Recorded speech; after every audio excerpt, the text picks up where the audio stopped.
Bonjour à tous et bienvenue sur la chaîne Explique-moi ça. Aujourd'hui, je vais vous présenter Vendredi 13. C'est un jeu pour les non superstitieux parce qu'effectivement, vous voyez, il y a des échelles, des chats noirs, on va jouer avec des miroirs cassés.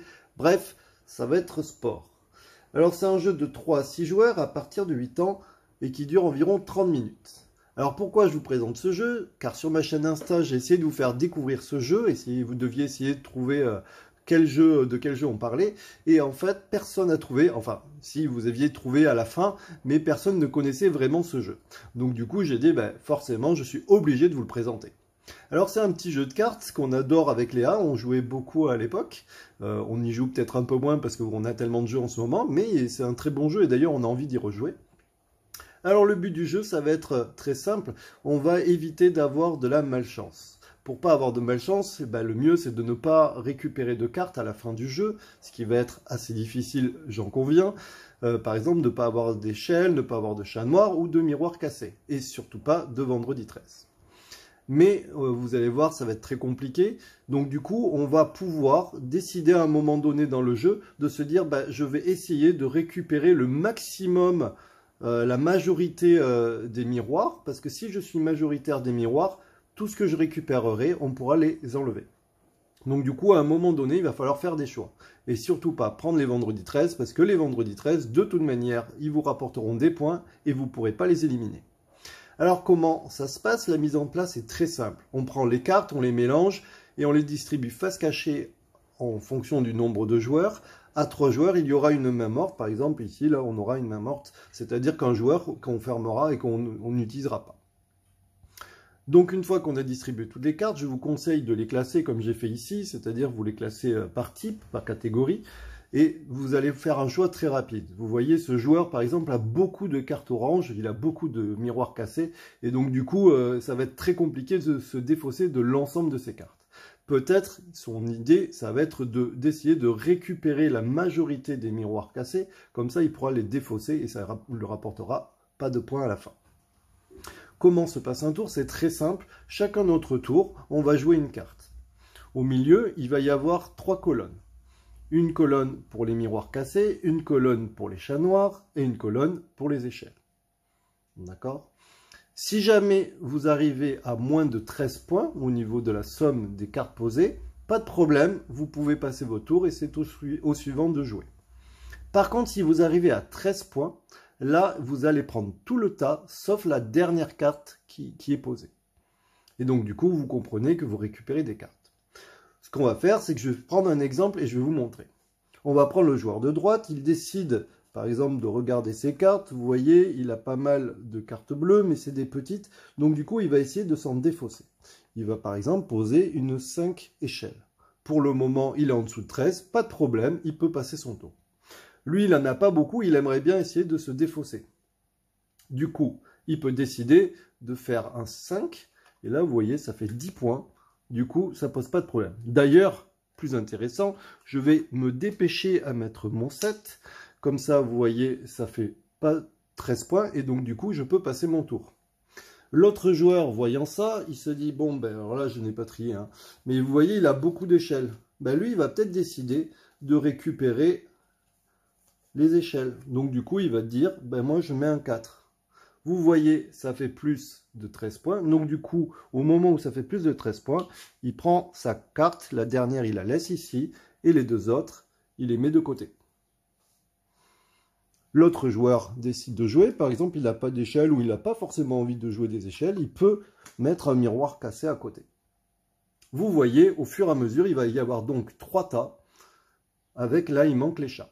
L'autre joueur peut décider de mettre les chats. Voilà. Et vous allez me dire, mais c'est quoi le 13? Eh bien, le 13, en fait, ça peut être un bonus ou un malus. Exemple, je vous donne un exemple. On voyait que le joueur qui était en haut à gauche essayait de récupérer les échelles. Et en fait, on se dit, lui, il essaye forcément d'éliminer toutes les échelles. Eh bien, je peux décider de mettre un 13, un vendredi 13. Vous voyez, là, ça fait que 8. Pour le forcer, si jamais il prenait les échelles, à perdre des points.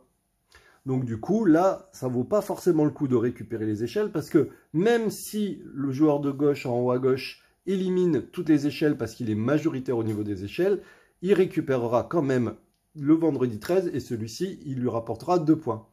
Donc du coup, il va peut-être faire un autre choix. Donc du coup, là, par exemple, on a l'autre joueur, il va jouer, par exemple, ceci, et ainsi de suite. Vous avez compris. Maintenant, les 3 tas sont faits.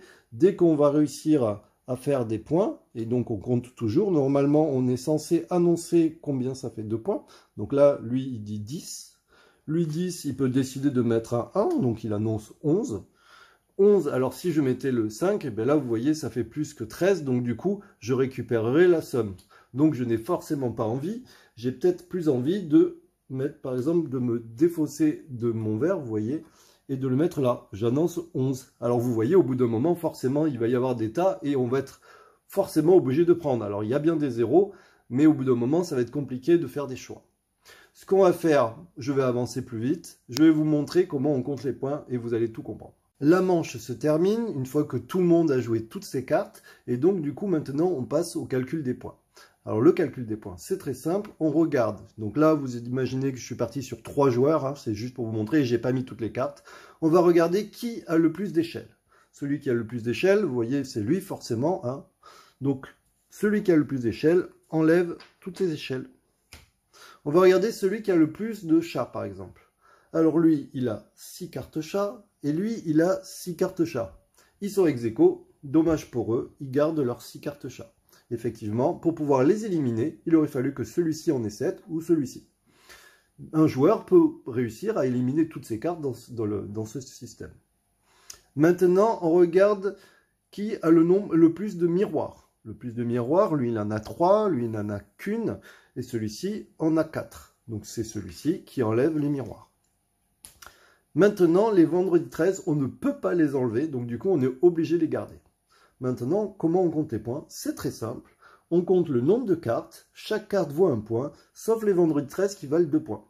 Le joueur du haut aurait par exemple donc 6, 7, 8, 9, 10, 11, 12 points. Il aurait 12 points sur cette manche. Celui-ci a 6 points, 7, 8, 9, 10, 11, 12, 13 points. Celui-ci a 6 points, 7, 8, 9. Donc vous l'aurez compris, on marque sur un petit bout de papier le score de chacun et on refait des manches. On peut décider, normalement c'est sur 4 manches, mais vous pouvez en faire plus ou moins, ça c'est à votre convenance. Nous on aime bien souvent en faire plus que 4 manches et du coup c'est plus fun. Donc vous l'aurez compris, il va falloir éviter de prendre les vendredis 13, c'est surtout ça le plus problématique. Il va falloir aussi se décider si on décide de par exemple faire le maximum de chats. Ben, si vous faites le maximum de chats, ben, il faudra vraiment en avoir plus que son voisin. Un autre truc, si vous voyez que quelqu'un prend tous les chats, ben, il faudra lui mettre plein de vendredi 13 sur ses chats afin qu'il ne continue pas à récupérer tous les chats. Voilà, évitez aussi de garder les grosses cartes. Si vous voulez vous en défausser, il faut le mettre plutôt au début. En tout cas, c'est un très bon jeu. Les règles sont assez simples, même si là, j'ai un petit peu galéré parce qu'en fait, il faut être 4 et là, du coup, c'est un petit peu compliqué. Mais voilà. En tout cas, je vous remercie. Vous êtes de plus en plus nombreux à vous abonner sur ma chaîne YouTube et sur mon Insta. Bientôt, je vais pouvoir faire des concours sur Insta parce que vous êtes de plus en plus nombreux. Donc, à très bientôt. Ciao, ciao.